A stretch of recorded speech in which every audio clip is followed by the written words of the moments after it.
Choleva, on va parler de cinéma, mais tiens, on est au bout de la chaîne alimentaire puisqu'on en vient aux crevettes pailletées. Exactement, donc moi j'ai un vrai coup de cœur pour Les crevettes pailletées, qui est le film de Maxime Govard et Cédric Le Gallo. C'est l'histoire de Mathias Le Goff, vice-champion du monde de natation, qui après avoir tenu des propos homophobes est condamné à entraîner ses petites crevettes pailletées, une équipe de water-polo gay censée participer aux Gay Games en Croatie.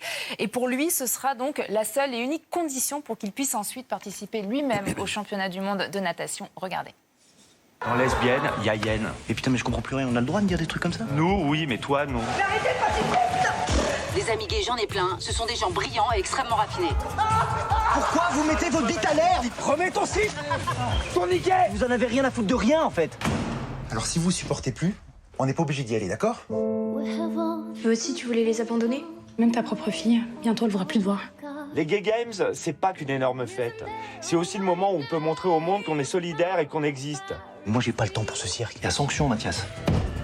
Une belle bande de mecs qui traversent la moitié de l'Europe en bus. C'est sûr, il va se passer des trucs. Il y a une règle dans l'équipe, pas de levrette entre crevettes. Celle-là,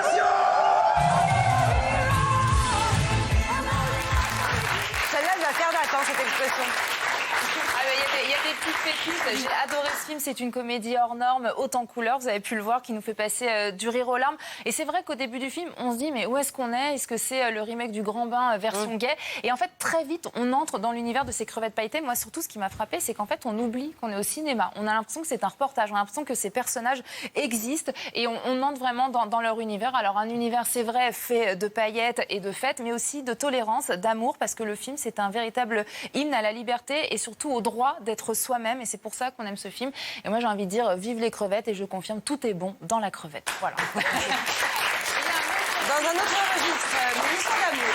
Une histoire d'amour, c'est Retour de flamme. C'est un petit film du réalisateur argentin Juan Vera avec Ricardo Darín. Moi, j'adore cet acteur. Alors, c'est l'histoire d'un couple, tout simplement, qui va se retrouver seul lorsque leur fils quitte le foyer familial. Et là, bah, malheureusement, ils n'ont plus rien à se dire. Ils vont même remettre en question toute leur vie, puis se séparer. C'est le début du film, je vous rassure. Je ne spoil rien. Regardez.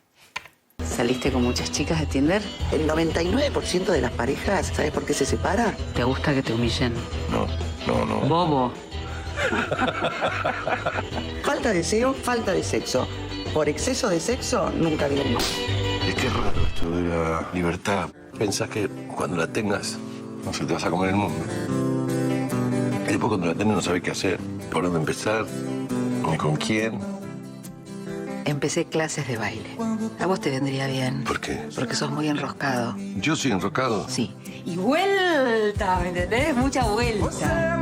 ¿Cómo estás? Bien, ¿vos? Tengo que decirte algo. ¿Nos podemos ver a las 6? C'est vraiment un film charmant, en fait, sur le syndrome du lit vide et la routine dans le couple, comment se réinventer. C'est une belle histoire d'amour tendre et surtout très bien jouée. Merci beaucoup, Laurie. Merci à vous.